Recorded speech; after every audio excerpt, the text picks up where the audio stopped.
Semangat pagi Digis, semangat pagi Pak Step. Assalamualaikum warahmatullahi wabarakatuh. Beliau itu luar biasa sekali ya. Kenapa? Karena jam 6 lewat Digis, beliau sudah berada di kantor. Sedangkan jadwal masuknya karyawan adalah jam 8. Jadi kalau saya lihat itu beliau itu memang suka masuk pagi, terus dia berevolusi menjadikan hobi.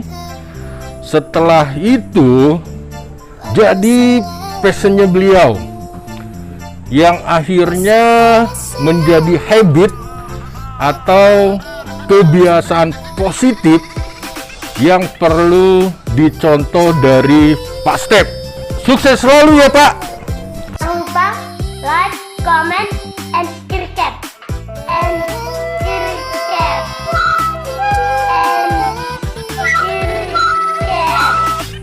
Kita ketemu lagi di hari Jumat ini. Teruslah bersyukur di hari ini, serta lakukan hal-hal positif di dalamnya. Banyak hal yang dapat dilakukan untuk mendapatkan keberkahan di hari Jumat ini. Jangan lupa Digis, yang terpenting semua yang kita lakukan mesti didasari dengan tujuan adalah mendapatkan ridhonya. Amin ya rabbal alamin. Layaknya roda kehidupan yang terus berputar, terkadang kita merasa masalah yang kita hadapi itu berat dan membuat kita berpikir bahwa masalah tersebut tidak akan berlalu. Namun percayalah Digis, semua hal di sekitaran kita tidak ada yang permanen atau statis. Yakin suatu saat nanti masalah itu akan berlalu. Jangan pernah menyerah. Apapun juga yang terjadi, lakukanlah yang membuat kita bahagia. Osmi. Jangan lupa like, comment, and subscribe.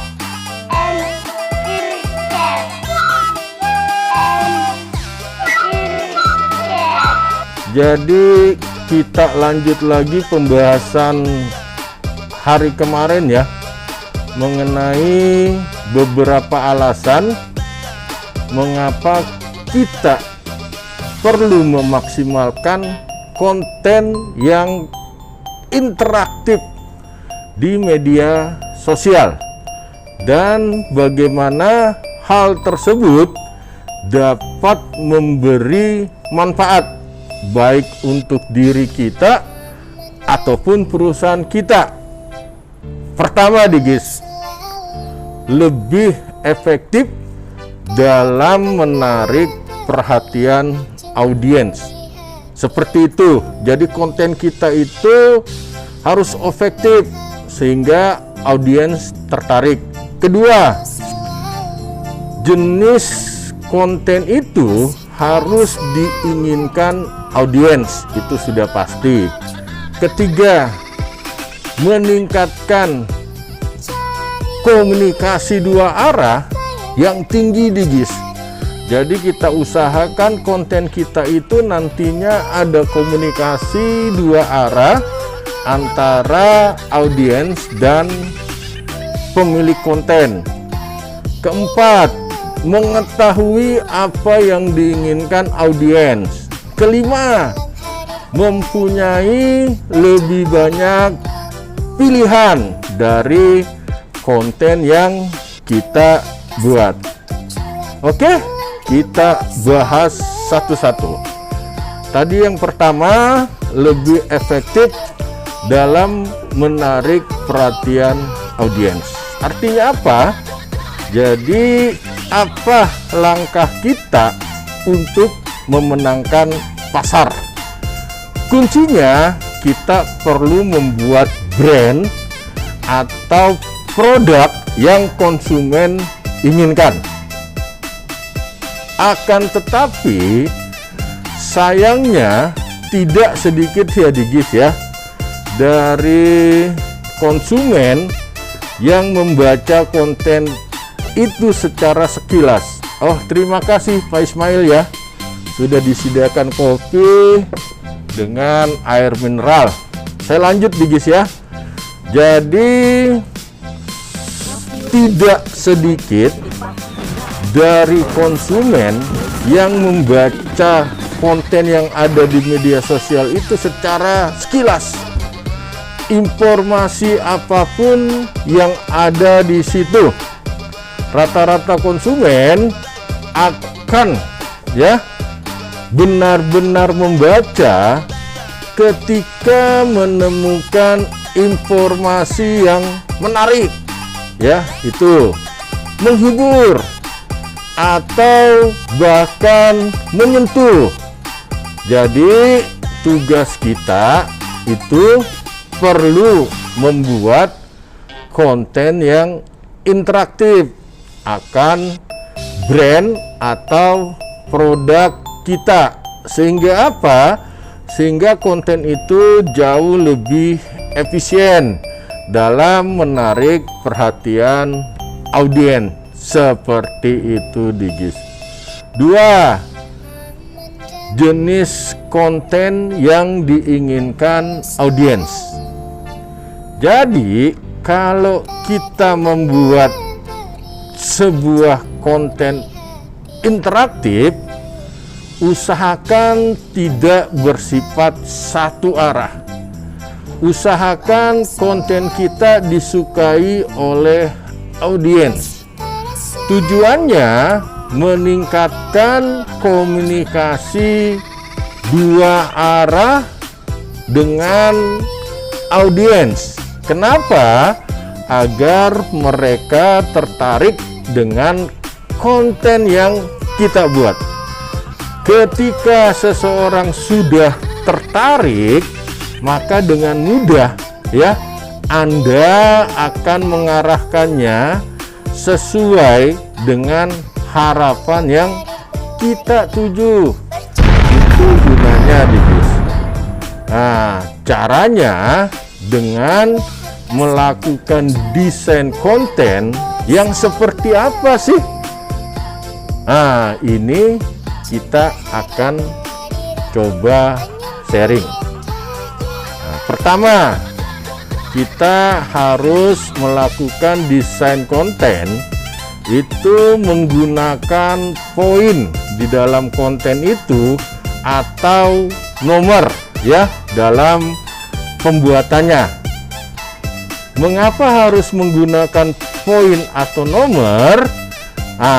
Agar pembaca tidak bingung atau tidak bosan. Jadi dalam hal ini pembaca juga akan lebih tertarik untuk membaca konten yang ada nomor atau poin-poinnya dibandingkan kalau kita tidak memajangnya. Kedua, usahakan konten kita itu menggunakan gaya bahasa friendly ya, dalam artian bahasa yang digunakan harus bersahabat bagi semua kalangan.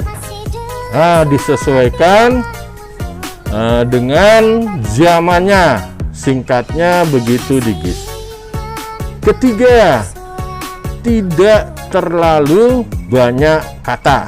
Jadi kalau dalam membuat konten itu diusahakan tidak terlalu banyak kata Digis ya. Cukup dengan menambahkan gambar yang sekiranya audiens bisa memahami apa maksud dari konten yang kita buat. Jadi konten tidak terlalu banyak hiasan katanya, hanya seperlunya, tetapi struktur tulisannya dan gambarnya itu jelas. Jadi audiens akan menikmati. Nah, setelah itu baru tunggu respon dari mereka. Supaya apa? Supaya terjadi komunikasi dua arah. Nah, selanjutnya di GIS 4, memberi warna yang solid. Jadi kalau dalam pembuatan konten itu kita perlu memberi warna yang solid, sehingga apa? Sehingga audiens itu tertarik untuk melihat konten kita. Nah, apa yang dimaksud warna yang solid?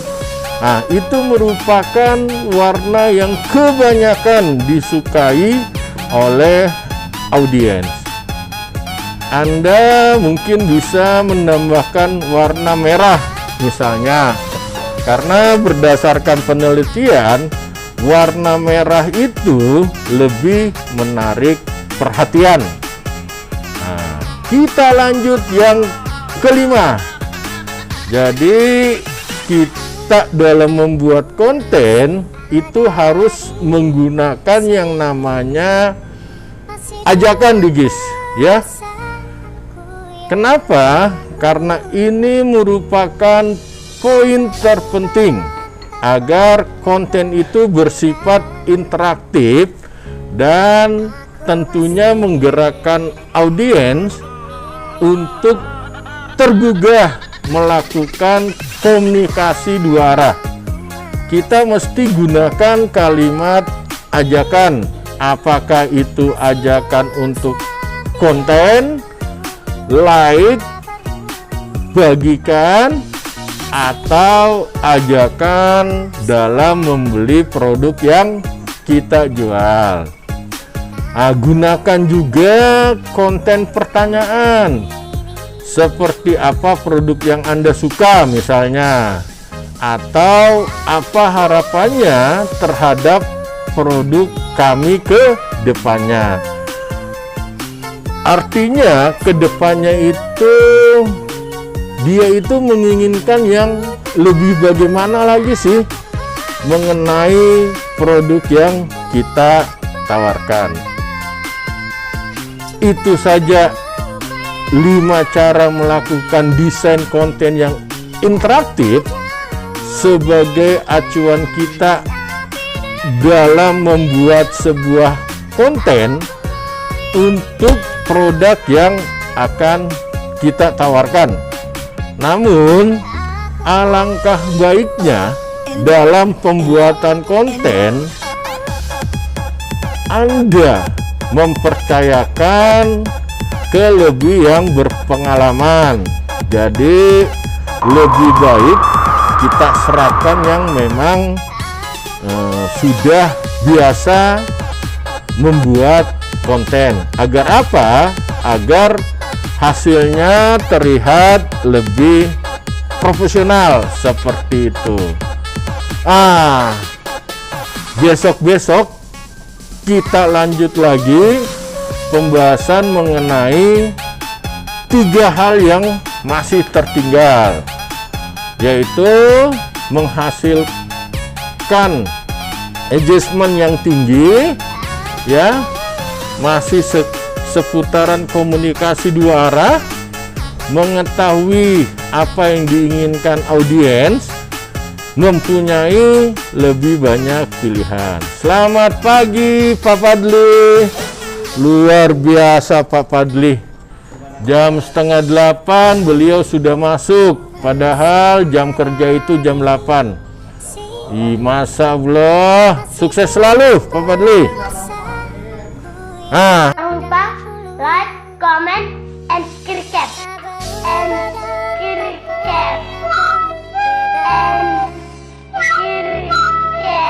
Akhir kata, belajarlah dari mereka, ya, utamanya para YouTuber yang telah berhasil, tentang bagaimana motivasi tekad dan konsisten mereka dalam menghasilkan konten-konten video yang diupdate setiap saat.